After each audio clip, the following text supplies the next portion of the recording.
Hello, hello. It's Sarah Benkin-Fishy, your host of the High Achieving Female Podcast, Powered by No. I am here today with a new dynamic CEO that you are going to learn so much from. Her name is Nicci Levy, and she is the founder of Alchemy 43. Wow. Want to talk about founder story? Get ready, dig in. We're going there. It's all about the beauty industry today. Welcome to the High Achieving Female Podcast, Powered by No, where we believe high achieving female leaders deserve to be known.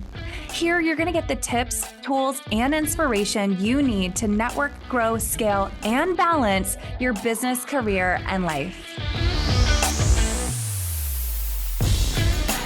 Hello, everyone. Welcome to another episode of the High Achieving Female Podcast. Today, I am honored to have a brand new to know lady by the name of Nicci Levy. She's the founder of Alchemy 43. This is the coolest brand. We were just catching up before we hit the record button. And I want you to know everything about her. And she's going to give us a lot of little insight about this beauty industry. So a little bit about Nicci. Let me go ahead and tell you that she is the founder of Alchemy 43. As they like to say, they specialize in cosmetic injectables, micro treatments. So this is a cool practice that you're going to learn all about today. She is has a huge background in corporate cosmetics, working for companies like MAC, Nordstrom. She was the director of global sales and education at Calvin Klein, y'all. I mean, she is amazing. She was responsible for launching their cosmetic line. Nicci, I can't wait for these women who are listening to this episode today to know you. Tell us a little bit more about you. Well, thank you so much for having me, Sarah. I'm excited to be here. So yeah, I mean, I think, I've been in love with the beauty industry since since I can remember, since I was a little girl watching my mom get ready to go for date nights with my dad. And, I still recall the Chanel No. 5 perfume, wafting down the hallway on Saturday nights. And I think for me, I've just had, a love affair with sort of that type of self-care my whole life. I was always that girl in high school that did my friend's makeup and, discovered the latest and greatest beauty product that everybody needed to have. And so, it for better, for worse, it morphed itself into a career for me and started working at a makeup counter in college and really got to see kind of firsthand at an early stage in life, like the empowerment and the confidence that you can inspire in somebody by making them look and feel their best. And Yes. there's just something so empowering about that. And so, confidence boosting and being able to be somebody that provides that or offers that to people is just an incredibly gratifying experience. And so I would say that my entire career that has followed has really been in the pursuit of making people, women in particular, look and feel their best and giving them that gift of empowerment and saying, hey, you're already beautiful. We don't need to change you. We could add these little enhancements and you're going to, have that much of a boost of confidence and be able to take on your day, in an empowered way. So that's really what I'm all about. And I think what my whole career has kind of been in pursuit of. And like you said, I worked in corporate cosmetics sort of all throughout my early 20s, starting in college, did a number of things for big brands and small brands. And yes, the last thing I did in corporate cosmetics before making the transition into medical aesthetics, which is where I am today, was I was able to be part of a team launching Calvin Klein's cosmetic line. And I got to be a part of every aspect of that launch. And so essentially I got to basically create and launch my own product without having to use my own money. So it was an incredibly cool experience. It for me really solidified the fact that I am an entrepreneur and that I do, I was born to sort of create and do and envision. And I didn't know what that was going to end up looking like, but certainly I knew that I was going to create something on my own at some point. And then time kind of took care of that and, an opportunity kind of knocked and I was, there to answer the call. So, that's how it started. I have to tell you, I love your why for being in this industry because I love that you just paid off. We're already beautiful the way we are, but it is such a treat to be able to enhance and do a little something. Exactly. And I think that's so great. So thank you for being a part of this. And oh my goodness. So you're like a boss in the cosmetic world. I want to talk more about this launch. I love that. And let me also just say too, I love that you said I'm an entrepreneur at heart. It was solidified through the launch of the Calvin Klein cosmetic line because Yeah. I got to do it with someone else's money. Yeah. Like there's something to be said by that. Yeah. But okay, so let's talk a little bit like, so you're in cosmetics, right? Yep. And then transitioned into this aesthetics land Yeah. world. Yeah. How did that happen? So it was kind of a unique experience / opportunity. And it was basically how it came to be was that Allergan, the maker of BOTOX, was launching a product called Latisse, which a lot of you guys might be familiar with. It's a serum that grows your eyelashes. And they believed when they were launching that product that there was a merchandising component to launching it. And so they specifically went out looking for people with cosmetic backgrounds to assist with this launch. So it was very unique because typically Allergan hired and employed mostly like people with pharmaceutical sales backgrounds and, a whole different world and industry. And so it was pretty kind of unusual actually that they were looking for people with my type of background. And so I heard about it through a friend of mine who also worked for Lancome, and she was recruited. And then, before we knew it, we both kind of found ourselves in these roles working for Allergan, the maker of BOTOX, as what was called a business development manager. And it was essentially a salesperson, and I sold BOTOX, Juvéderm, and Latisse, and my territory was Beverly Hills 90210. What a better place. It was no better place to be. It was a great place to sell BOTOX. Absolutely. And it was the smallest geographic territory in the country at the time. So the smallest amount, it was like three blocks basically, and the highest volume. Of course. So yes, I believe that's probably changed and evolved a little bit because it's now huge everywhere. But certainly that was the Mecca at the time, 2009. Like, what a great way / place to get your feet wet in this brand new, complementary industry. And then for those of you, for the record, for those of you that are listening and not seeing, I did tell her that she has the best makeup I've seen in a really long time. She knows how to apply this. She was like, well, I am kind of in the industry. This is what I do. And so I want you to know, she shines through and through. This is her space. But wow. Yours too, by the way. Your makeup looks on point. Yes. I too have been doing my makeup since I was 7 years old. Yes. Playing in the. I can tell. I can always tell a kindred spirit. Yeah, that's it. Wow, 90210, and you're selling the premier product, right? Yeah, it was a trip because in my head I thought it was absolutely an extension of the beauty industry. These products are completely cosmetic. They're completely, they're non-invasive. The consumer's intention, behind going, walking up to a makeup counter or Sephora and purchasing products, and the consumer's intention by going and getting BOTOX, it's the same thing. You want to decorate yourself. You want to make yourself look and feel your best. But the most mind-blowing thing to me from day one of that job was that was the only thing that the two industries had in common. It was besides the fact that the consumer was doing this to look and feel their best, there was nothing else about it that felt similar. And I grew up in the cosmetic industry where it was all about creating a wonderful experience for the customer. And that connection with the customer was so important. So not only was it when you sat somebody down in your chair to do their makeup, you're talking about the ingredients in the products, the founder story, you're asking them about their life and connecting with them on what brings them in today. What are they looking for? What sort of look do they want? And so it was really all about creating connection and really authentic connection. And when I walked into these plastic surgeons' offices and dermatologists' office that were selling, by the way, these treatments are quadruple the price, right? I mean, you're paying $500 to $2,000 for these treatments. And there was none of that. There was no connecting. It felt much more like getting your teeth scraped at the dentist or getting a mole removed. There was nothing else about it that felt aspirational, that kind of was going to leave you with that giddy feeling of confidence and empowerment. And I just thought, what a miss. And I also noticed, by the way, that despite all of that, people were still coming in and getting these treatments like crazy. So it was almost like it was successful in spite of itself. There was not the people loved the outcome so much that they were willing to sacrifice the experience and just come anyway because they wanted to have a smooth forehead, and I totally appreciate that. But I think as an entrepreneur, where I saw that opportunity was what if we made it great for them too? What if we made them feel great? What if we made them, what if we talked to them and connected with them and created a relationship? And we talked about the artistry of the injectors, the medical providers that are performing these treatments, they truly are artists. There's an artistry, there's a mastery of skill to doing this well.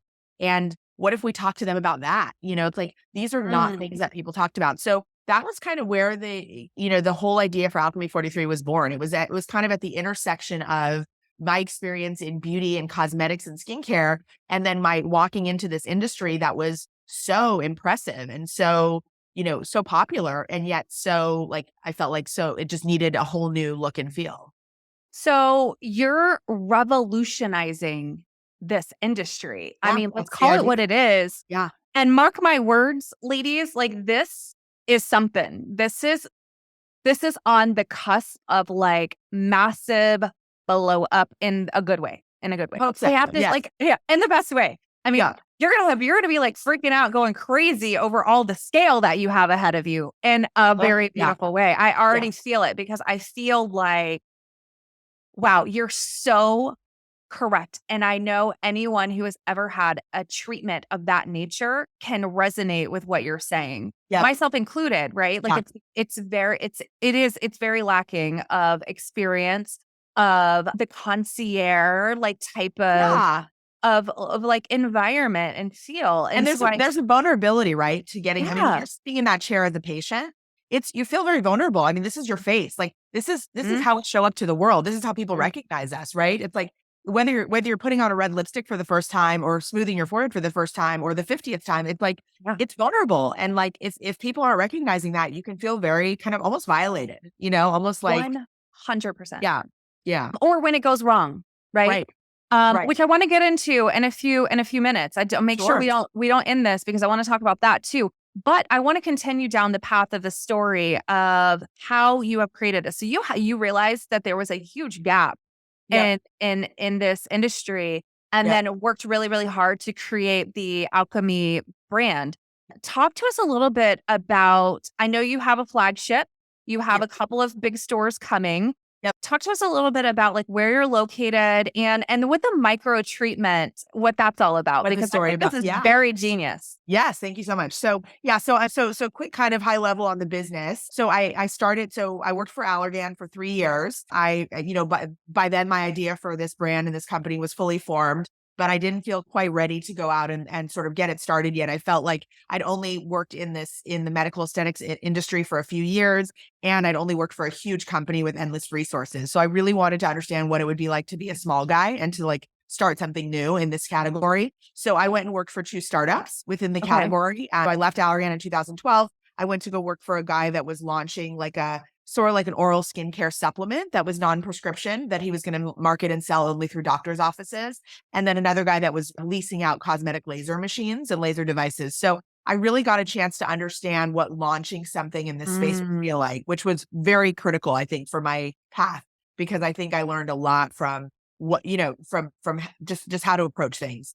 So then I was able to support myself by sort of independently repping some medical devices. I had a lot of relationships now in the industry by this point. So I was able to kind of work for myself, work part-time while I was writing the business plan and starting to put, this whole thing together. I spent about a year with a healthcare attorney working on setting up the company to scale. I needed to make sure that this concept could operate in all and potentially even in different countries. And so we needed to kind of set up the company properly. I knew there was a big medical regulatory component that I, needed to get right before I could really get started. So I did all of that work, and then I needed to raise money.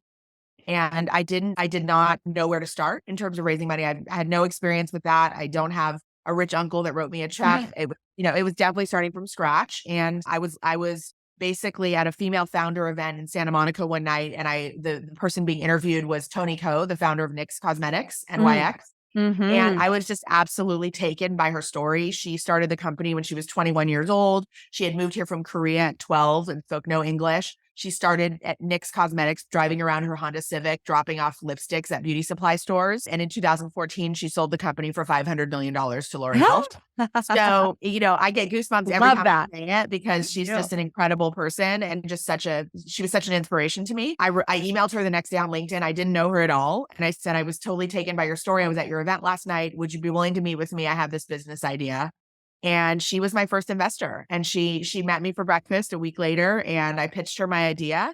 And this woman didn't know me from Adam, and she just said, I'm in, let's do this. And she was my first believer, and I will never stop being grateful to her for that, because she was really that yes that I needed to get started. And to, every time things got scary or whatever, I thought of Toni, and she just was such an inspiration to me. So I raised enough money to open the first location, opened in Beverly Hills in 2016, and was the craziest first year ever. It was like just totally wild. I was everything from the founder and CEO to the janitor to the secretary to the to the custodian, to the, office manager, you name it. If I was medically licensed, I probably would have also been doing injections, but I'm not. So anyways, it was a crazy first year, but we were able to prove out enough of the sort of business plan, like hypotheses to attract, more investors. And so I was able to raise, I guess, a seed extension round about a year later, which really allowed us to open a couple more locations. And we sort of continued at that pace for a couple of years. And finally, last year, we closed our Series B, which was a more substantial round of capital that was really allowing us to scale the business. And so today we have 7 locations. We have 3 in Los Angeles, 2 in New York, 2 in Texas. And we have 3 more coming soon. We're opening Newport Beach in a couple weeks. And then we've got another Houston and another Dallas location opening soon. So wow. Move. Yes. Wow. Okay.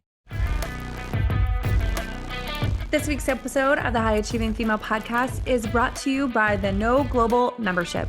It's time. Get in the room to network with women you want and need to know.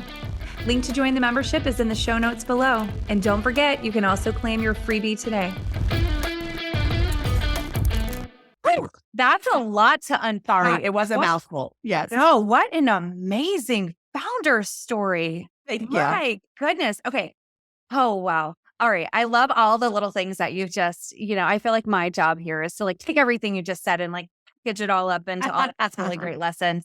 Sure. First thing that I heard you say was, I don't know all the answers. Oh my God, no. I went to go find them. Yeah. And then I surrounded myself with people who did know those answers. Yes. Like how smart was that? I like to talk a lot about entrepreneurs, but this is like more for our aspiring early stage entrepreneurs. Yeah. People think like, okay, business owners, they just take big risks, or maybe the public, right? The average, wow, they're just known for like just going out there. How do you do it? And how do you how in the world did you like take it there? And so I always say to people, entrepreneurs, we take risks. Yes. We take big, bold risks. Yeah. We never jump off the cliff without a parachute. We never just do these things. They're called calculated risks. Like we go and educate ourselves. We do all the hard work. We do the back stuff, all the things that allow us to say, okay, this is a risk worth taking. I'm now ready. Right. Yep. And I love that you did that because again, it goes back from like you saw this like hole that needed to be filled. Yeah. Then you said, okay, well, I'm going to be the one, I'm going to do this, but I'm going to go and really figure out how to best do this and immerse myself in the industry with other people who are doing it. And then what a beautiful story that you were able to bring on like the first investor who's done it, right? Like exactly. Who scaled like insanely and then exited. Yep. And now look at where you are. I mean, it's proof in the pudding that you had this beautiful idea and concept and it's happening. So how do you feel about that? How do you feel about it? It's when you say it like that, it's true. And it's like, I mean, it's incredibly like crazy. And, I see friends that I haven't seen in a few years and kind of the same thing. They're like, Nicci, I remember when this was just an idea in your head, like we were having coffee and you're like, what if I did this? Yeah. And now here we are, all these years later. And it's true. It's like, as an entrepreneur, and I think this is true of all people, no matter what you're doing, it's like, we don't take enough time to like sit and reflect on that and be like, holy crap, look how far I've come. Like, I can't believe I'm here now. And like, I'm doing the damn thing. I'm doing it. I'm literally doing it. This is it. And I'm doing it. I'm just out here doing it. Yeah. So I think that's right. I mean, and you're right. Like you don't have to have all the information. I did not have all the answers. I recognize that. I knew what I felt like I had was enough to move forward, to your point. So it's like, it is a calculated risk where you're like, I have enough information to go forward. It's not all the information for sure. It's just enough to sort of take that next step. And then take the next step after that. And so I think you've got to think of it as a journey, and you've got to think of it as, you will never have all the right answers. You will also never have everybody believing in you. No one ever is going to like your idea as much as you do. No one ever will. So you have to have enough conviction, and also kind of like the word that comes into my mind had a lot of self-awareness. Yeah. Like you have to kind of know who you are and sort of know how you show up to the party. So it's like, I know I'm super passionate about my business. I know when I love something, like I am hell bent on making everybody else love it too. Like I know those things about myself. And so I'm going to sort of like surround myself with people that balance that out, or that give me another perspective, or that challenge me in some way, because I will otherwise, like, it's like you have to get other people to sort of balance you out, who will, 100%. yeah. So tell me a little bit about the long game. What does this look like for you? Are we going corporate owned? Are we franchising? Do we not know yet? Are we going in every major market in the United States? What are we doing? Yeah. I mean, so great questions. And all of those are obviously considerations and things we've thought a lot about. I think ultimately right now, the plan is to scale this business. We want to be in every market where people are consuming beauty services, which is pretty much everywhere in the US. People, we look very, closely at real estate strategy and co-tenancy. We want to be where people are, our customer is, right? We want to meet him or her where she is. So in many cases, that's, busy retail high streets. In your world, it's going to be sort of like, that downtown Scottsdale area. Yep. Kierland Commons, et cetera. I think there's all kinds of, really interesting opportunities across the US right now, especially because so many people have left sort of the major US metro areas. They've moved to other places like Boise, Idaho, and they still want their Botox. Like they're not changing up their beauty routine. They just changed up their address, right? So we are definitely looking to scale the business nationally. Is franchising an option in the future? Maybe. Right now, we're really focused on quality control and making sure that every single person that sets foot in our space has the best experience and has that sort of signature Alchemy 43 experience. So we have to own that for at least the next, foreseeable future. But is franchising potentially? Yes. I mean, I think ultimately, the goal is to get this into everybody's neighborhood and truly like revolutionize the experience of getting these treatments. Like the goal, and this is kind of what we say, and this is kind of a lofty goal, is we want our name to be synonymous with Botox. So everybody knows the name Botox. Everybody knows that word, right? There's no one brand that you think of going to get that done. So it's like if you put 20 people in a room and you say Botox, where do you go? You're going to get 20 answers, right?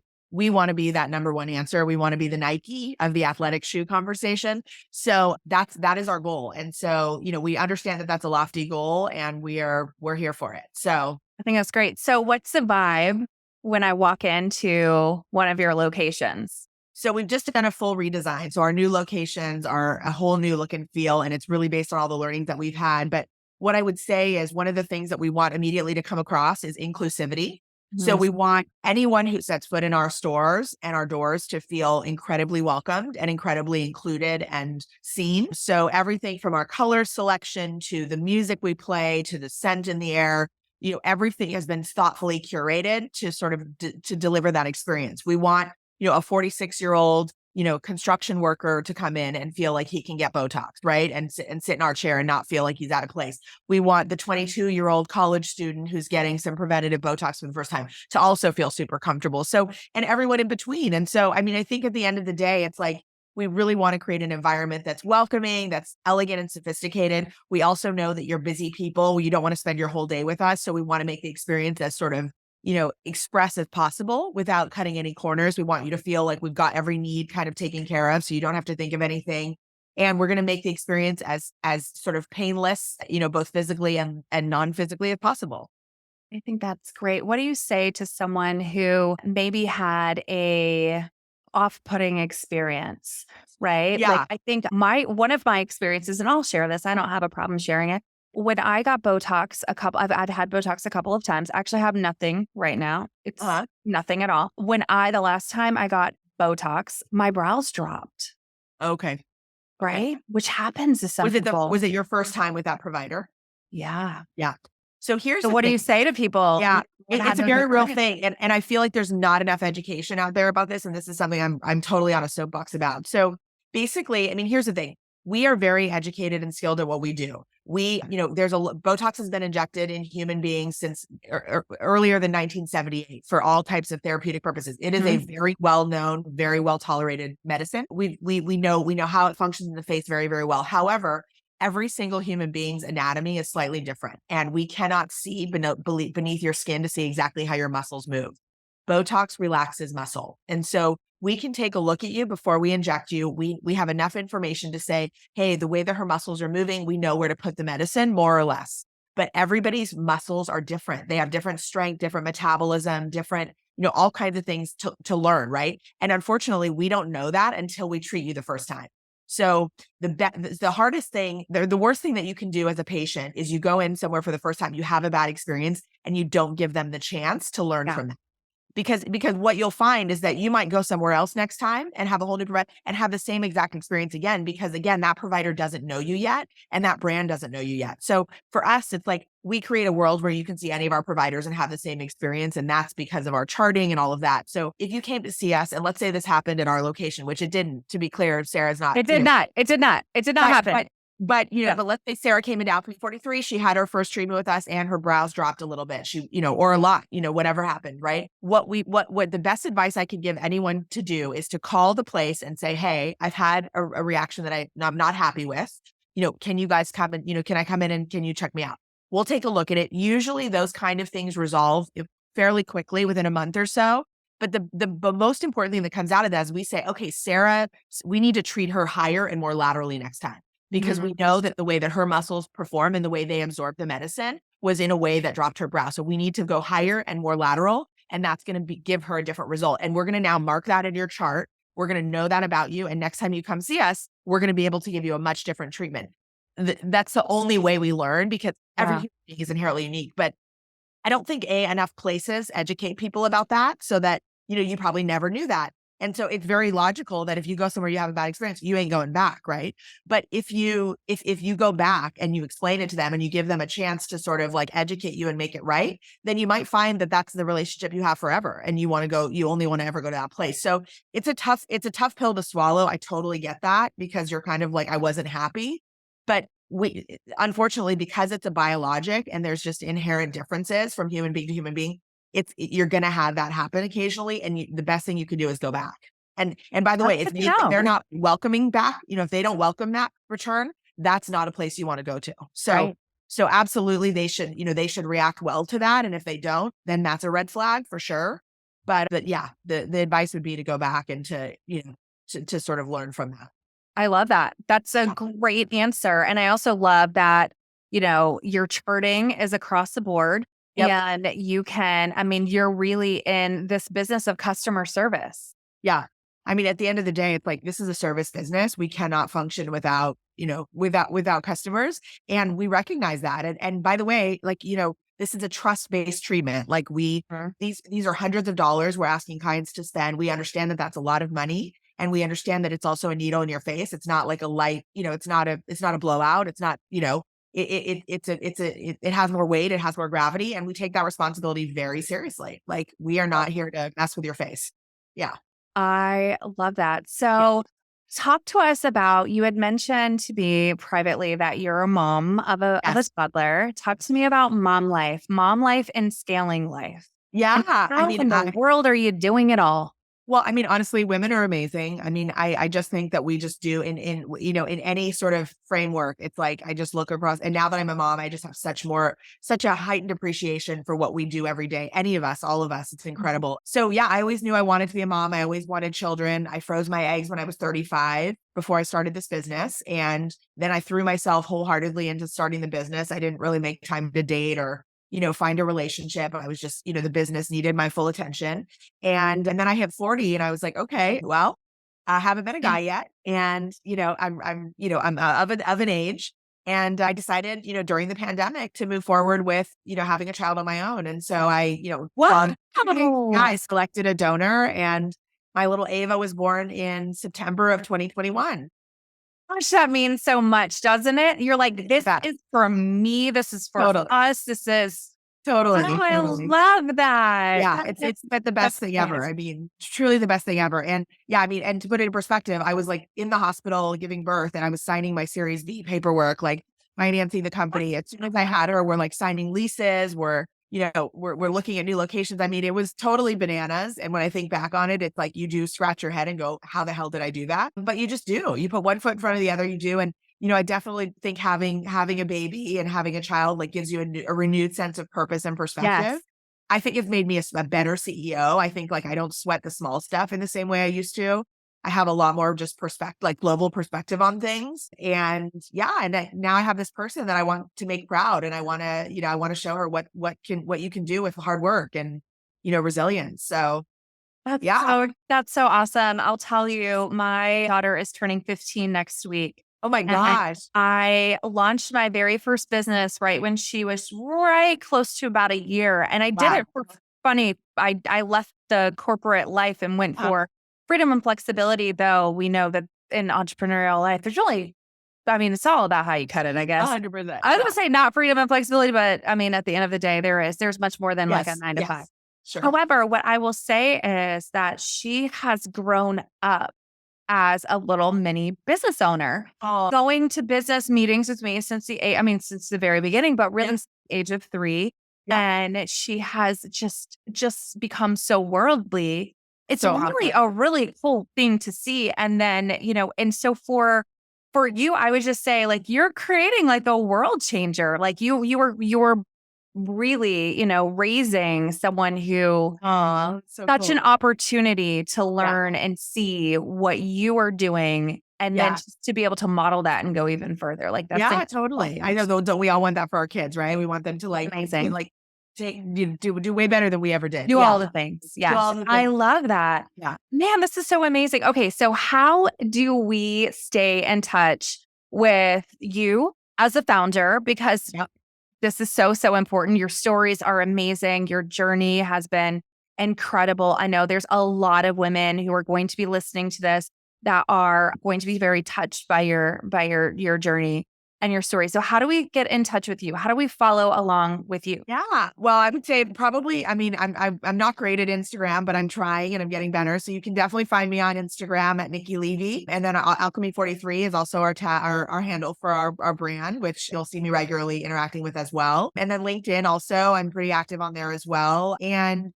and we're, hopefully coming to a market near you soon. Arizona is definitely on our radar, and we've got some great things planned for this year in terms of new markets and new places that we're going to be. So, definitely just keep your eyes out for us locally in terms of locations. And, I think we will be, we'll be in a neighborhood near you soon. Amazing. Thank you so much for being a part of this.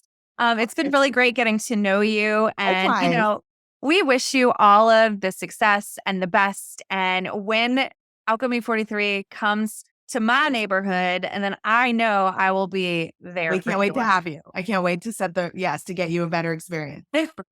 Thank you. Yes. All right. Well, thank you so much for being a part of this, and we will see you again soon. We're going to stay in touch with you and would love that down this path with you. Would love that. Thanks, Sarah. All right. Thank you for joining us for this episode of the High Achieving Female Podcast, powered by No, where we believe it's time for high-achieving women like you to be seen, heard, and recognized. Until next time, remember, you deserve to be known.